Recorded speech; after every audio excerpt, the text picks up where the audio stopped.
Some people are just built a certain way. Their nature, their character, their whole personality, it leans toward happiness, toward the light. These people cannot stay sad for very long. It is almost physically impossible for them. They look at this world and they find the good in it every single time. That is not something they practice. That is just who they are. And this kind of personality, this kind of mindset, it can actually become the foundation of a religion.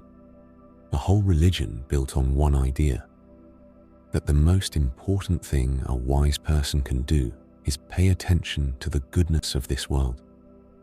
That the best way to deal with the bad things in life is to not let them touch you too deeply, to not take them to heart, to ignore them, and sometimes to just decide that evil doesn't really exist at all. Evil is just a sickness, and worrying too much about sickness is itself another sickness, one that only makes your problems worse. Even guilt, even that feeling in your chest that is supposed to make you a better person, even that can make you weaker. The best kind of repentance in this way of thinking is simple. Get up, do the right thing, and then forget that you ever did anything wrong in the first place. There was a philosopher named Spinoza, and the thing that made Spinoza extraordinary, the thing that gave his ideas their strange magic, was exactly this joy, this positivity that was baked into everything he wrote. Spinoza believed that a person who truly understands the world will always move forward through goodness, not through fear, not through guilt, through joy. Thinking about evil, for Spinoza, was a sign of incomplete understanding. It was the kind of thinking that belonged to people who were slaves to their own confusion. So Spinoza rejected guilt completely. He said, and I'm going to give you the idea in his own spirit. Someone might argue that guilt and the voice of conscience are good things, that they bring people back to the right path. And you could easily conclude that these emotions, these feelings of shame and regret, are therefore useful. But when you examine this carefully, really carefully, you see that this is not true at all. These feelings are harmful. They are damaging, because we can move forward so much more effectively through wisdom and through a love of truth than we ever can through anxiety and guilt. Guilt creates sadness. And sadness, Spinoza had already proven, does enormous damage to a human being. So we should keep it far from our lives. And not just guilt, any state of mind that looks like worry, like heaviness, like regret. We should run from all of it. Now in Christianity, repentance has always been considered one of the most essential religious acts. The acknowledgement of sin, the feeling of it. But even here, the people with a positive nature found a way to make it simple. For them, repentance just means turning away from the sin, not sitting with it, not reliving it, not crying over it, just turning and walking in the other direction. The Catholic tradition of confession is actually a brilliant system for exactly this. You go in, you name what you did, you receive absolution, and then, and this is the key part, you walk out clean, like a fresh page, like a ledger that has been zeroed out. No old debts, no old weight. Any Catholic who has genuinely experienced this will tell you how light they feel afterward, how free. Martin Luther was not, by nature, a cheerful man. He suffered deeply throughout his life, and he actually rejected the Catholic practice of confessing to a priest.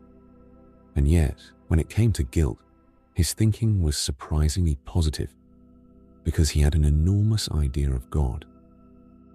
Luther talks about his own experience as a monk. He says, "When I was living as a monk, I believed that if I ever felt a physical desire, or anger, or hatred, or envy toward a fellow monk, I was completely destroyed. I had failed. I was finished. I tried every method I knew to quiet my mind, but nothing worked, because my bad impulses always came back. I lived in constant torment. You have sinned, I would tell myself. You have envy inside you. You have restlessness. So coming here was pointless, and everything good you have ever done means nothing. But oh, if only I had understood what St. Paul was saying. The flesh desires what is against the spirit, and the spirit desires what is against the flesh. These two are enemies of each other, so you cannot do the things you want to do. If I had understood that, I would not have tortured myself so badly. I would have said to myself, Martin, you cannot live without sin because you have a human body, so you will feel this war inside you. That is normal. That is what it means to be alive. He remembers a man who used to say, I have promised God 1,000 times that I would become a better person, and I have never kept that promise, not once. So I will not make that promise again, because experience has taught me I cannot keep it. Until God has mercy on me, I cannot stand before him not on the strength of my good works alone. And Luther says, this was not just honesty.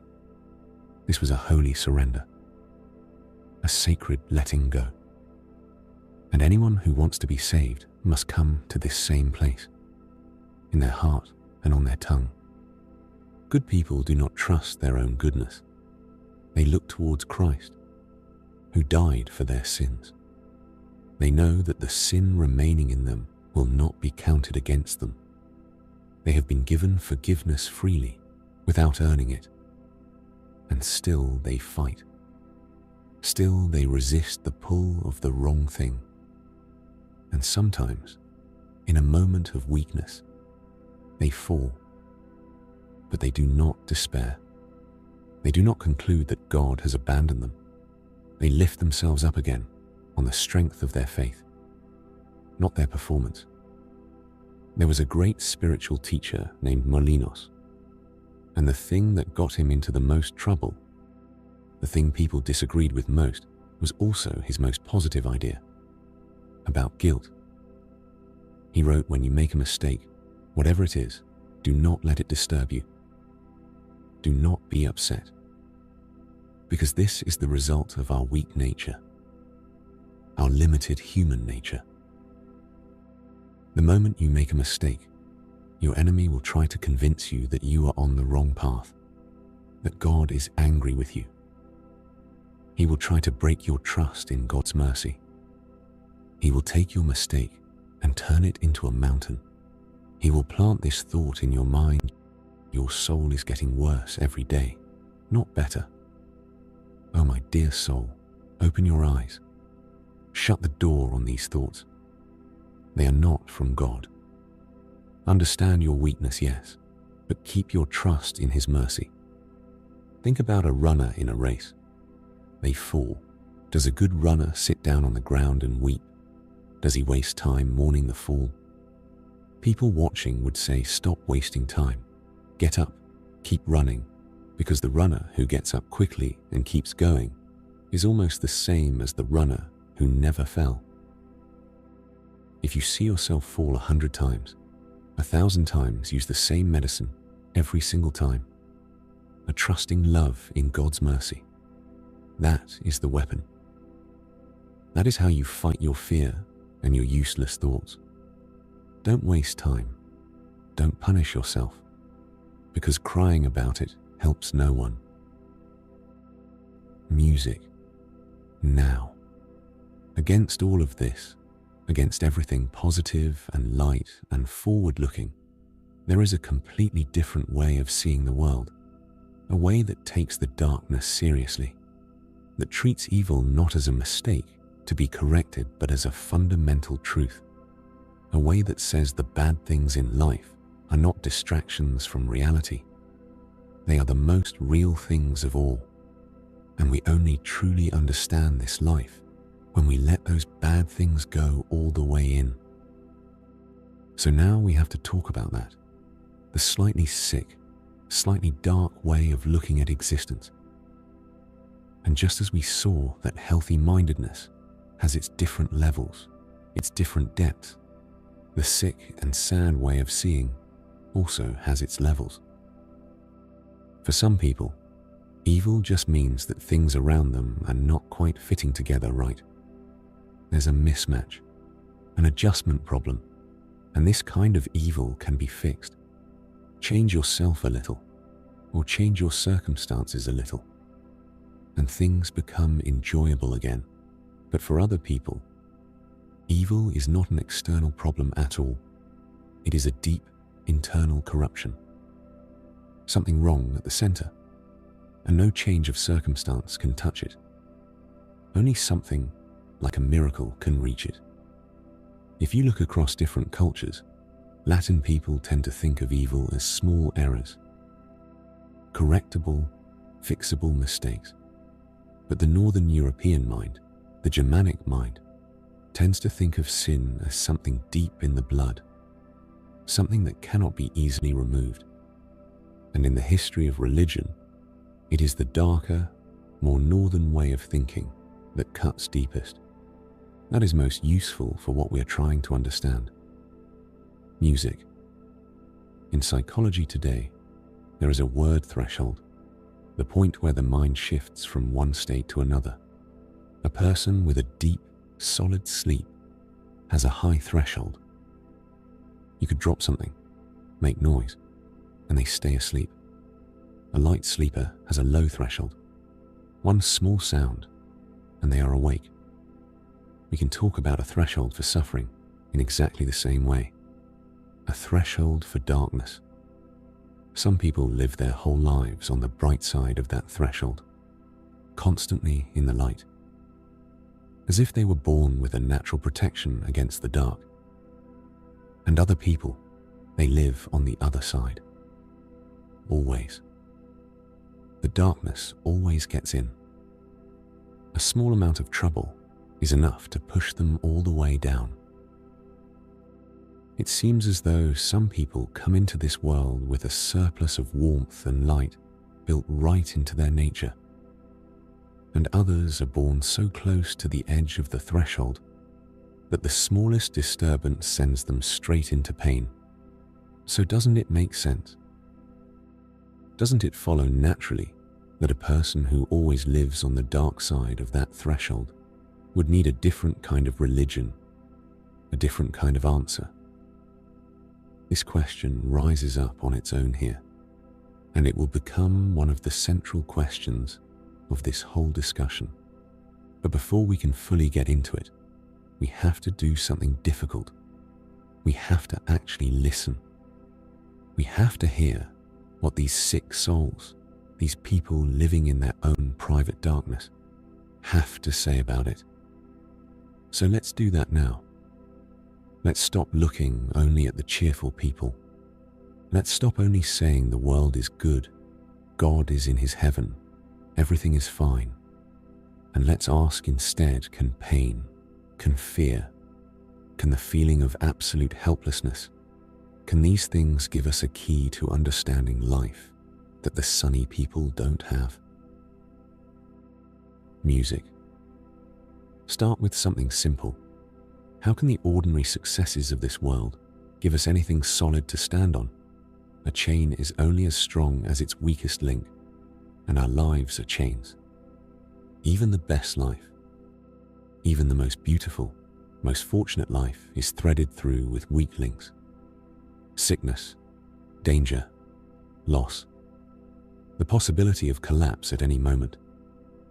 As an old poet once wrote from every fountain of pleasure, something bitter always rises. A sudden anxiety, the music cutting out without warning, a wave of sadness from nowhere. These things pass in a moment, perhaps, but they feel like they come from somewhere deep. They feel like the truth pressing through, like a hand on a piano string that stops the music cold. And yes, the music can start again. It usually does. But after it stops, even in the most positive mind, a small fear lives there now. The knowledge that it can always stop again, that this is a cracked bell, still ringing somehow. But the crack is there. Now suppose someone is so naturally positive that they have never felt this at all, never had a single moment where the music stopped. Even then, if they are a thoughtful person, they will eventually see that their happiness has been, to a significant degree, luck.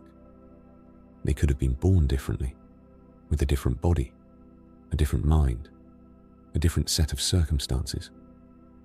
So how solid is a life that, at its best, you can only say, "Thank God I got away with it this time"? Is that not a thin kind of happiness? Isn't it almost like a criminal laughing at his own cleverness? And even if everything really does go well, so what? Look at the most successful person you know, the person everyone envies. 9 times out of 10, they feel like a failure inside. Either their expectations have grown far beyond what they have achieved, or there are secret dreams they carry, ones the world knows nothing about, that they know, privately, they have already lost. If even Goethe, a man who seemed to win at life more completely than almost anyone, could say what he said, then what about the rest of us? In 1824, Goethe wrote, "I will not complain about my life, but honestly, it has been nothing but pain and burden from the inside. I can say with certainty that in my entire 75 years, I have not had 4 full weeks of genuine happiness. It has been the constant rolling of a stone that always has to be lifted again." And Martin Luther, who rose from nothing, who changed the world, who is one of the great names in the history of human achievement. When he was old, he looked back at his life as though it had been a complete defeat. He said, "I am completely exhausted by life. I pray to God to come soon and take me from here. Let him come and pronounce his final judgment. I will stretch out my neck. The lightning will fall, and I will finally have peace." He had a string of white beads in his hand when he said this, and he looked at them and said, "Lord, do not delay any longer. If the world ends tomorrow, I will eat these beads today." At a dinner with a great noble woman, she said to him, "Doctor, I pray that you live another 40 years. He replied, "Madam, I would rather give up my place in heaven than live another 40 years in this world." So what is the conclusion? Failure. Only failure. At every turn, the world stamps this on us. Our lives are full of mistakes, of wrongs we did, of chances we let go, of things we said we would do and did not do. All of it is evidence of how weak we are, and of how completely and without mercy the world unmakes us. The world does not accept a small fine or a simple apology. It wants every piece of us, soaked in blood. The deepest pains a human being can feel are the ones that come from humiliation and defeat. And these are not rare moments in a human life. They are everywhere. They are always happening. They are, without question, a permanent and essential part of what it means to be alive.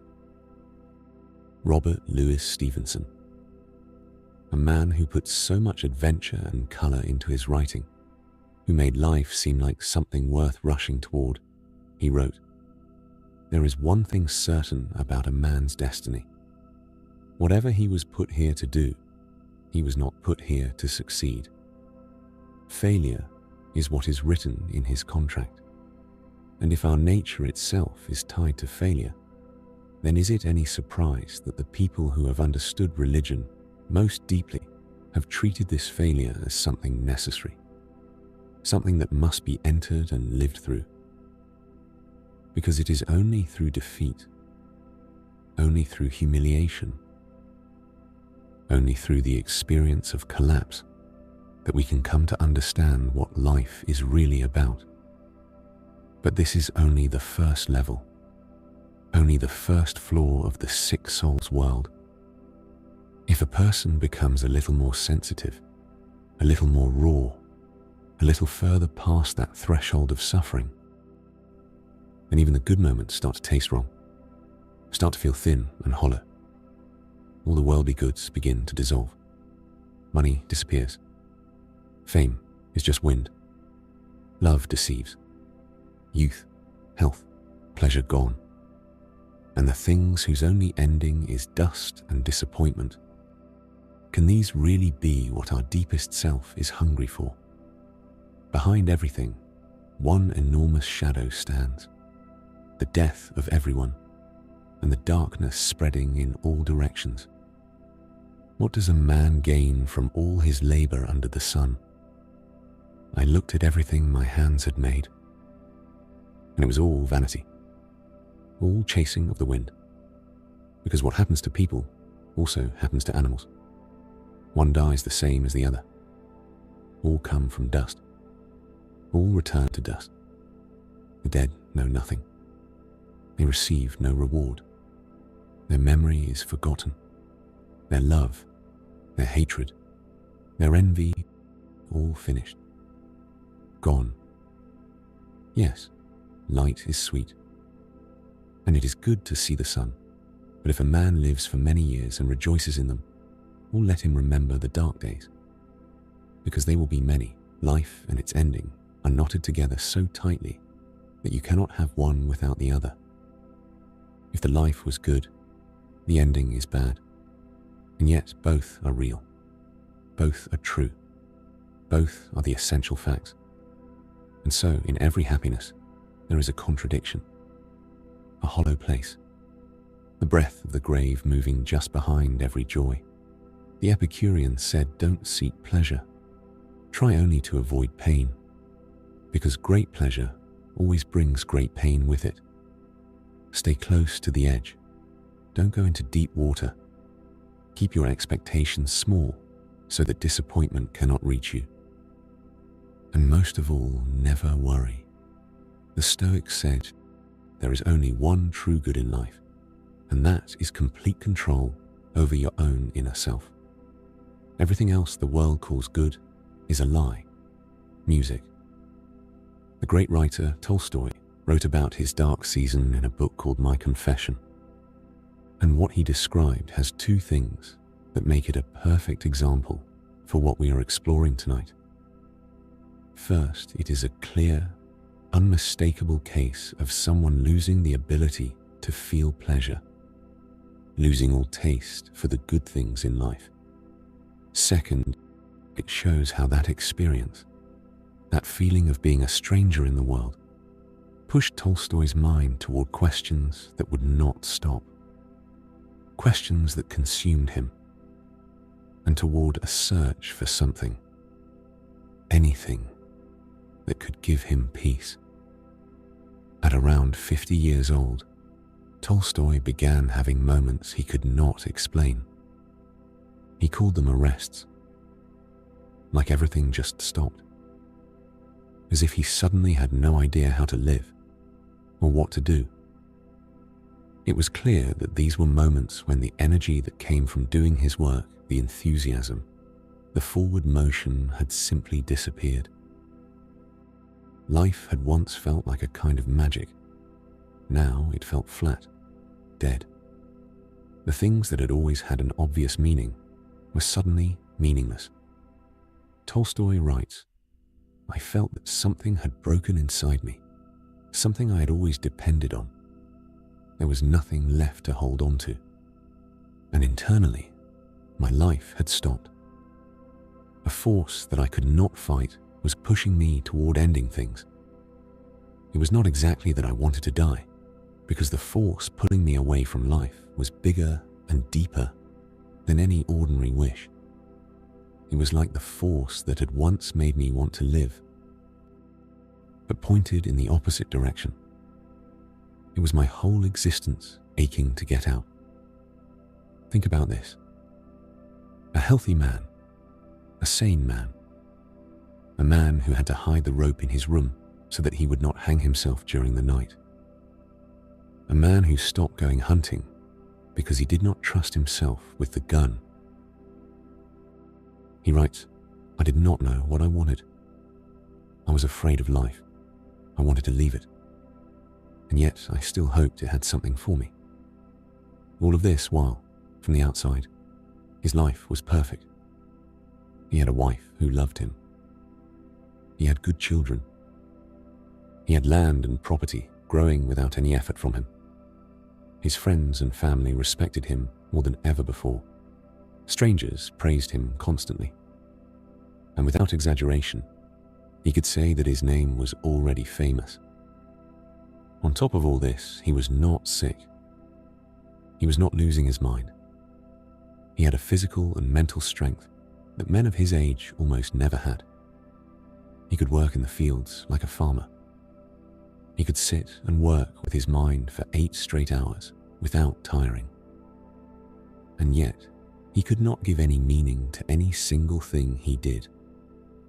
Not one. He writes, "I was amazed that I had not seen this from the beginning. It is obvious to anyone. The state of my mind was like this. Someone was playing an incredibly cruel and stupid joke on me. A person can only live as long as they are drunk on life. But when that drunkenness wears off, they cannot help but see that all of it is a stupid trick, a fraud. And there is nothing funny or childish about this. It is simply cruel and stupid."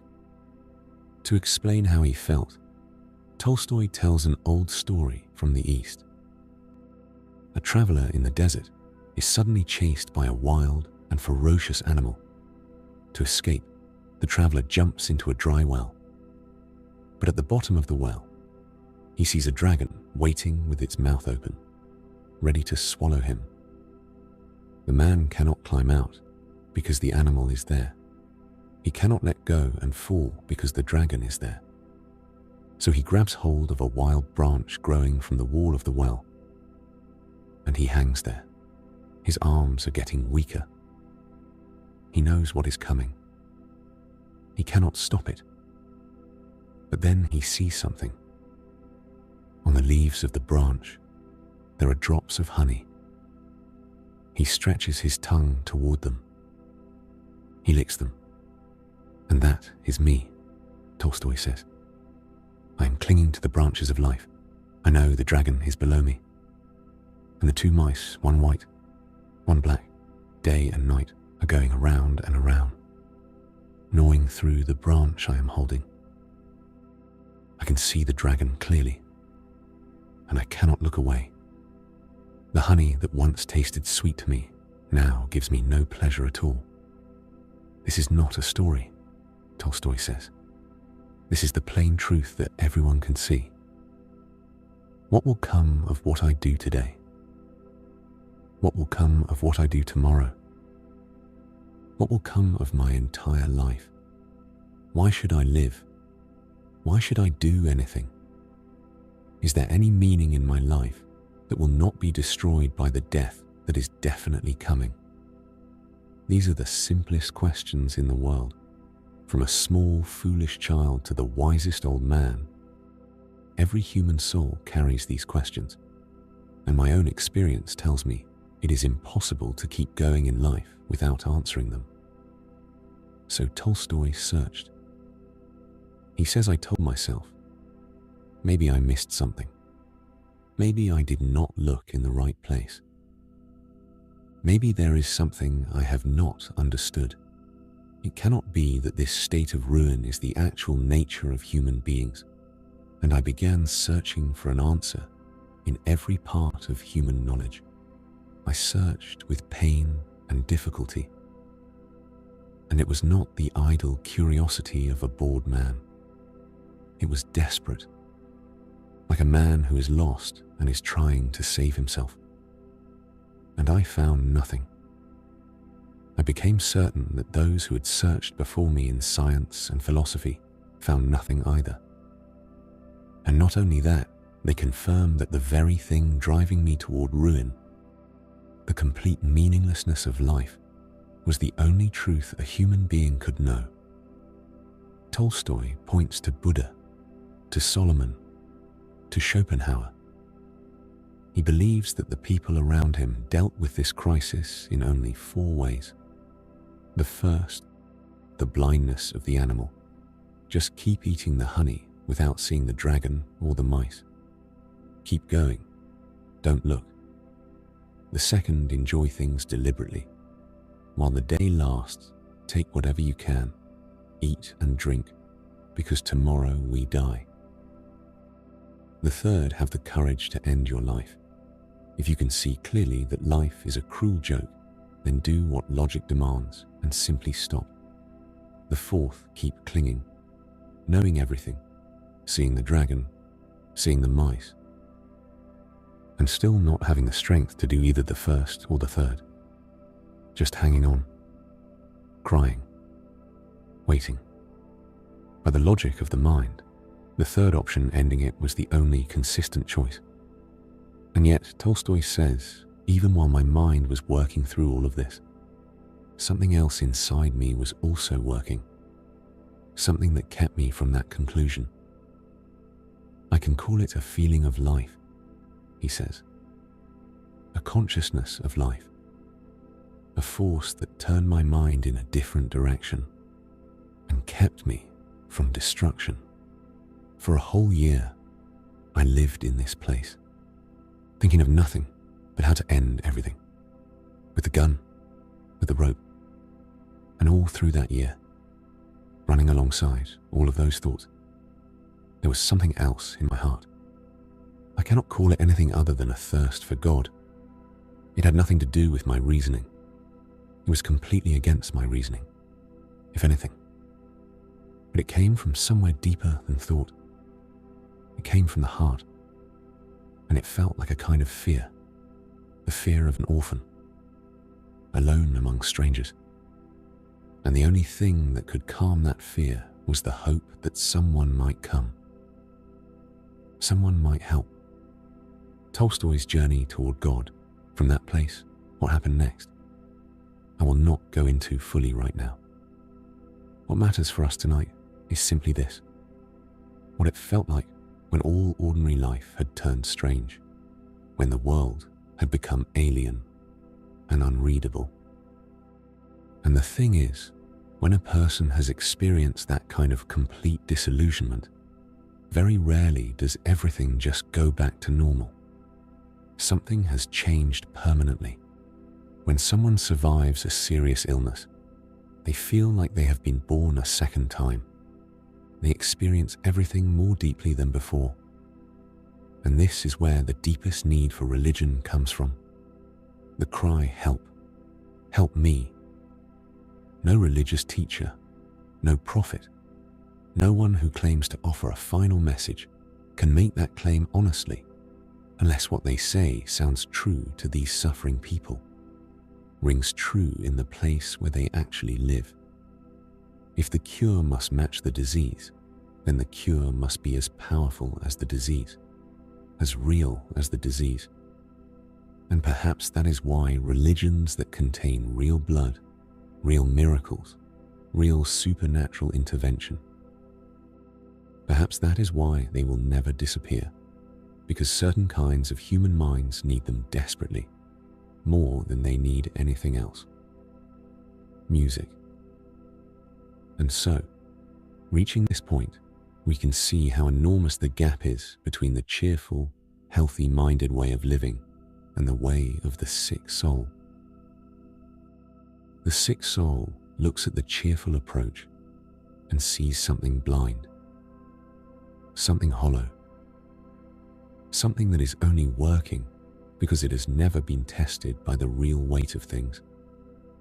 And the cheerful person looks at the sick soul's approach and sees something weak, something diseased, something that has chosen to live in a hole in the ground when there is sunlight available, something that has manufactured its own fear, something strange and broken. If religion ever again went through a period of violence, of burning and executing people for their beliefs, there is no question about who would be the most ruthless. It would be these naturally cheerful people. Positive people can become terrifying when they are given the permission to treat the darkness as something that simply should not exist. But we are not taking sides here. We are only looking. And looking honestly, I think we have to admit this. The sick soul's way of seeing understands the experience of life more deeply. It goes further in, ignoring the bad, choosing to stay in the light, refusing to let darkness in. This is a beautiful approach to life for as long as it works. And it will work for many people. It will work far better than they expect. And as long as it is working, as a solution, as a way of living, there is nothing to say against it. But the moment sadness arrives, real, heavy, bone-deep sadness, the cheerful approach breaks apart completely. And even if you yourself are never sad in that way, even if the dark never reaches you, there is no question that this cheerful philosophy does not account for the whole world, because the dark things it refuses to look at are real. They are as real as anything. They are a permanent and essential part of what this existence is. And perhaps they are the best key we have. Perhaps those dark truths, those painful realities, are the very things that can open our eyes to the deepest level of what life means. The ordinary human life, even without any extraordinary suffering, contains moments as dark as anything a sick soul ever felt. These are the moments when evil shows its full power. The terrifying dreams of a madman are built from the same material as our everyday reality. Our civilization stands on top of slaughterhouses, and every human life ends alone, in helplessness, in pain. If you disagree with that, my friend, wait. Just wait until you arrive at that place yourself. We think of the great prehistoric predators as museum pieces now, but the skulls in those museums, each one has teeth that spent years, every day, tearing at living, suffering, screaming flesh. And those same forces are still working, right now, in your garden. The cat playing with the mouse, the bird crushed in its jaws, crocodiles, rattlesnakes, pythons. They are as much a part of life right now as we are. And when they take their prey, the fear that floods through that living body, it is the same fear, exactly the same fear, as what a drowning, despairing human soul feels in its worst moment. That suffering is real. It is accurate. It is not a mistake.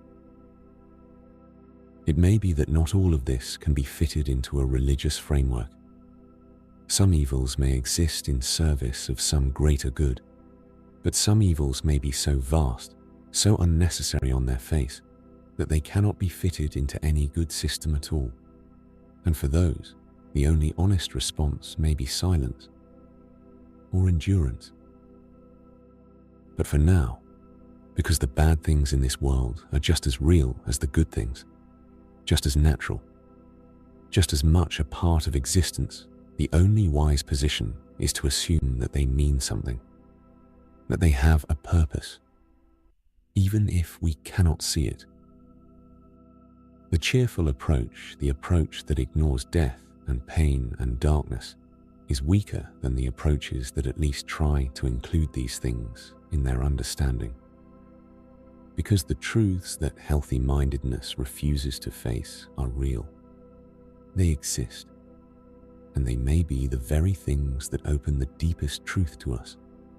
That is all for this episode. We will be back with a new topic, a new conversation. Thank you.